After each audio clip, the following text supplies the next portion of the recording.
Seorang anak laki-laki menemukan telur yang aneh yang bersinar. Karena penasaran, ia membawanya pergi lalu memecahkannya tanpa pikir panjang. Saat itu juga, keanehan terjadi. Burung-burung di langit mendadak membeku di tempat. 3 anak yang ada di sana hanya bisa terdiam, bingung melihat semua itu. Saat mereka kembali ke kota, pemandangan yang lebih gila menanti. Semua orang membeku, mobil berhenti, air mancur tak mengalir, bahkan bulan pun tak bergerak. Ternyata, telur itu bisa menghentikan waktu, dan hanya mereka bertiga yang masih bisa bergerak. Awalnya, hidup di dunia yang terhenti rasanya menyenangkan. Mereka bebas makan pizza dan minum soda, borong makanan di minimarket, dan tentu saja tak perlu sekolah lagi.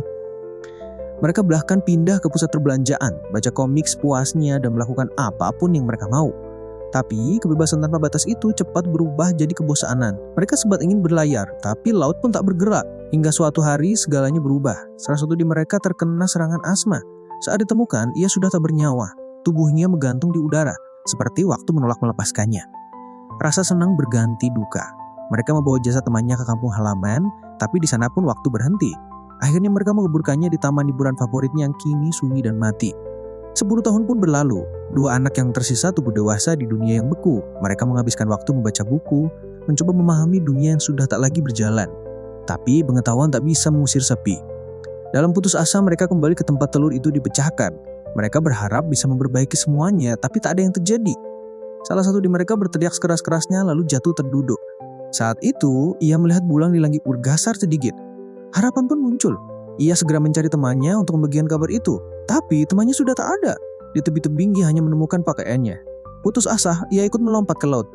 Dan benar saja, di dalam air yang kini mengalir, ia melihat temannya terpejam. Detik berikutnya, ia terbangun di pantai. Dunia sudah kembali normal. Burung-burung berterbangan, laut pun hidup lagi. Tapi masalahnya tak tempat. Waktu di dunia nyata hanya terhenti sejenak. Bagi orang lain baru beberapa detik. Tapi baginya puluhan tahun telah berlalu. Ia tak bisa menyesuaikan diri. Bahkan ibunya sendiri tak mengenalinya. Dalam kesedihan yang dalam, ia menemukan telur bercahaya lainnya. Kali ini, ia memecahkannya dengan sengaja. Memilih hidup di dunia yang sunyi di mana waktu tak lagi berjalan. Sekarang bayangkan kalau kamu ada di posisinya. Apa yang akan kamu lakukan?